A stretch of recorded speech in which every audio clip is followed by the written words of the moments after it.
প্রিয় পার্শ্ব শিক্ষক বন্ধুরা, থাকছে না আর মন খারাপের দিন। আর পাঁচটা বাজেটের মতো পার্শ্ব শিক্ষকরা হবে না আর হতাশায় নিমজ্জিত। তবে হ্যাঁ, যেটা হতে চলেছে হয়তো মন্দের ভালো। তাই হোক, মরা গাছ অন্তত প্রাণ ফিরে পাক। তারপরে পার্শ্ব শিক্ষকদের যে মূল দাবি, বেতন কাঠামো, সেটা না হয় পরে দেখা যাবে। অন্তত প্রাণ ফিরে পাক মরা গাছ। আগামী 22শে জুন বাজেটে পার্শ্ব শিক্ষক সহ সকল চুক্তিভিত্তিক কর্মচারীদের যে বেতন বৃদ্ধি হতে চলেছে তা মুখ্যমন্ত্রী ও শিক্ষামন্ত্রীর বক্তব্যে ইঙ্গিত মিলেছে। হয়তো আপনারা বলবেন যে আমি বেতন শব্দটা কেন ব্যবহার করছি। আসলে কি জানেন, ভাতা শব্দটা ব্যবহার করতে যেন মোটেই ভালো লাগে না, সেজন্য ভাতার পরিবর্তে আমি বেতন শব্দটাই ব্যবহার করছি। মুখ্যমন্ত্রী ও শিক্ষামন্ত্রীর বক্তব্যের মাধ্যমে সরাসরি পার্শ্ব শিক্ষক সহ চুক্তিভিত্তিক কর্মচারীদের বেতন বৃদ্ধির কোনো সরাসরি ইঙ্গিত বহন না করলেও, ইঙ্গিত না মনে হলেও ইনডাইরেক্টলি কিন্তু পার্শ্ব শিক্ষক সহ সকল চুক্তিভিত্তিক কর্মচারীদের যে বেতন বৃদ্ধি হতে চলেছে 22শে জুন বাজেটে, সেটা কিন্তু ইঙ্গিত বহন করে এবং সেটা অনেকটাই পরিষ্কার হওয়া যায়। তো মুখ্যমন্ত্রীর বক্তব্যটা শোনা যাক, তিনি কি বলতে চাইছেন অ্যাকচুয়ালি।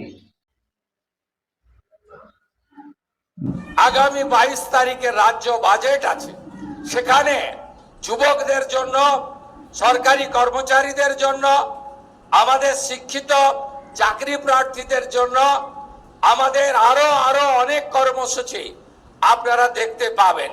যেহেতু বাজেট আছে, আমি তার আগে বলতে পারবো না। অন্নদাতা ভগবান। এখানে মুখ্যমন্ত্রী যেটা বলছেন যে 22শে জুন বাজেটে সরকারি কর্মচারীদের জন্য যে একটা ভালো কিছু হতে চলেছে সেটা তিনি কিন্তু এখানে বলছেন, কিন্তু পার্শ্ব শিক্ষক সহ চুক্তিভিত্তিক কর্মচারীদের সরাসরি উল্লেখ করেননি। তারপরেও নিশ্চিত হওয়া যায় যে সরকারি দপ্তরে যে সকল চুক্তিভিত্তিক কর্মচারী, পার্শ্ব শিক্ষক বা অন্যান্য যারা আছেন, তাদের ভালো কিছু একটা হতে চলেছে। এবার শিক্ষামন্ত্রীর বক্তব্য আমরা শুনবো, উনি কি বলতে চাইছেন 22শে জুন বাজেট। দেখুন, এবারের বাজেট, আপনারা বাজেট প্রকাশিত হবে, বাজেটে দেখতে পাবেন। শুধু এটুকু বলতে পারি, সমস্ত ক্ষেত্রের সমস্ত লোকেদের কথা চিন্তা করে। যাই হোক, ওনার বক্তব্যে কিন্তু পার্শ্ব শিক্ষক বা চুক্তিভিত্তিক কর্মচারীদের বিষয়ে পরিষ্কারভাবে কোনো উল্লেখ নেই, কিন্তু উনি যেটা বলছেন যে প্রত্যেক সেক্টরের কথা ভেবেই ওনারা বাজেটটাকে সাজিয়েছেন। 22শে জুন তার ফলটা জানা যাবে, তাই কয়েকদিন অপেক্ষা করা যেতেই পারে। 22শে জুন বাজেটে পার্শ্ব শিক্ষকদের জন্য যে বেতন বৃদ্ধি হচ্ছেই, তার বড় ইঙ্গিত কিন্তু রিসেন্টলি ভগীরথ বাবুর একটা পোস্ট। সেই পোস্টে তিনি কি বলছেন যে পড়াশোনা করেই পরীক্ষা দিয়েছি, 22 তারিখ রেজাল্ট। তো যাই হোক, ভগীরথ বাবু পরীক্ষা যখন দিয়েছেন, ফার্স্ট ডিভিশন না হলেও, সেকেন্ড ডিভিশন না হলেও অন্তত পাস তো করবেন, এটা বলা যায়। কারণ পরীক্ষায় ফেল তো করবেন না। পরীক্ষা যখন দিয়েছেন উনি, মাঝে মধ্যে যে কোনো পরীক্ষায় কেলেঙ্কারি হয় আমরা জানি। তো ভগীরথ বাবু যখন পরীক্ষা দিয়েছেন, পরীক্ষক যদি ঠিকঠাক খাতা দেখেন তো অবশ্যই উনি মার্কস পাবেন, কিন্তু পরীক্ষক যদি দুর্নীতিগ্রস্ত হয় তাহলে পরীক্ষার্থী ফেঁসে যেতে পারেন। এখন দেখা যাক, আগে থেকে হয়তো এমন মন্তব্য না করাই ভালো। 22 তারিখ পর্যন্ত আমাদের একটু ধৈর্য ধরতে হবে এবং খারাপ বাজে মন্তব্য আমাদের 22 তারিখ পর্যন্ত আপাতত স্থগিত রাখাই ভালো।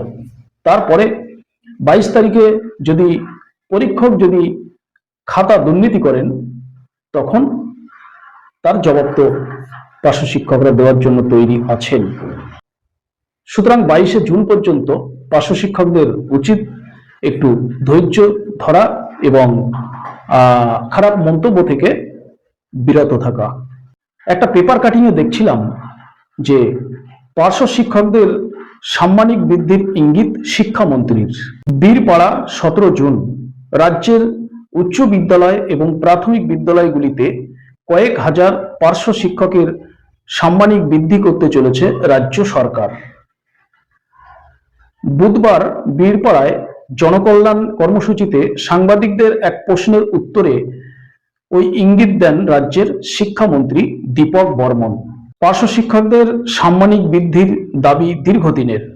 বর্তমানে ইপিএফ বাবদ টাকা কেটে নেওয়ার পর প্রাথমিকের পার্শ্ব শিক্ষকরা 10,398 টাকা এবং উচ্চ প্রাথমিকের পার্শ্ব শিক্ষকরা 13,593 টাকা সাম্মানিক পান। এখানে কয়েকজন পার্শ্ব শিক্ষক তারা পার্শ্ব শিক্ষকদের এই দুর্দশার কথা তুলে ধরে যে ন্যায্য দাবিগুলো তুলেছেন। মাদারিহাটের ধুমচি হরিপুর আইটিডিপি প্রাথমিক বিদ্যালয়ের পার্শ্ব শিক্ষক হরেন ভগত বলেন, আমরা বন্যাতীত অনটনে ভুগছি, অথচ স্থায়ী পদে কর্মরত শিক্ষকদের মতোই আমাদের পঠন পাঠন সহ অন্যান্য দায়িত্ব পালন করতে হয়। নতুন সরকারের ভূমিকার দিকে তাকিয়ে রয়েছি। ফালাকাটার রাইচেঙ্গা বিদ্যা নিকেতনে হাই স্কুলের পার্শ্ব শিক্ষক কানু সাহার কথায় বাজারের জিনিসপত্রের অগ্নিমূল্য পরিশ্রমের অনুপাতে আমাদের 30,000 টাকা অন্তত বেতন হওয়া উচিত। খয়েরবাড়ি হাই মাদ্রাসার পার্শ্ব শিক্ষক মির্জাফর হোসেনের দাবি, পার্শ্ব শিক্ষকদের সাম্মানিক অন্তত 40,000 টাকা হওয়া উচিত। যাই হোক, পার্শ্ব শিক্ষক বন্ধুরা যে দাবিটা করেছেন যে 30,000 40,000 বেতনটা হওয়া উচিত পার্শ্ব শিক্ষকদের, একদম সঠিক। কারণ প্রত্যেকেরই চাকরির বয়স প্রায় 20-22 বছর ছাড়িয়ে গেছে অনেকের। তো সেখানে আইসিটি কম্পিউটার টিচারদের যেমন স্ল্যাব অনুযায়ী যে একটা পে স্ট্রাকচার হয়েছে, সেই অনুযায়ী হিসাব করলে কিন্তু পার্শ্ব শিক্ষকদের তেমনই ওই 30-40,000 টাকা বেতন হওয়াটাই কিন্তু উচিত। আপনারা যে দাবিটা করেছেন সেটা কিন্তু সঠিক, সেটা ন্যায্য। কিন্তু এই মুহূর্তে যেটা হতে চলেছে 22শে জুন, সেটা কিন্তু মন্দের ভালো। আমি এর আগের ভিডিওতেও আমি বলেছি যে খুব জোর হলে 50% একটা ভাতা বা বেতন বৃদ্ধি হতে পারে। ঠিক তেমনটাই কিন্তু হতে চলেছে। এর থেকে বেশি আমার মনে হয় আশা এই মুহূর্তে করলে হতাশায় ভুগতে হবে। পার্শ্ব শিক্ষকদের দীর্ঘদিনের দাবি কিন্তু বেতন কাঠামো। তো অনেক পার্শ্ব শিক্ষক বন্ধুর বক্তব্য যে অন্তত বেঁচে থাকার মতো একটা বেতন এই মুহূর্তে বৃদ্ধি হোক, তারপরে না হয় বেতন কাঠামো নিয়ে লড়াই করা যাবে। সেটাও কিন্তু সঠিক। কারণ এই মুহূর্তে মন্দের ভালো যেটাই হোক, অন্তত সেটা দিয়ে মরা গাছ তার প্রাণ ফিরে পাক, অন্তত প্রাণটাই আসুক। তারপরে প্রাণ ফিরে আসলে তারপরে কিন্তু সেই প্রাণ নিয়ে বেতন কাঠামোর জন্য লড়াই করা যাবে।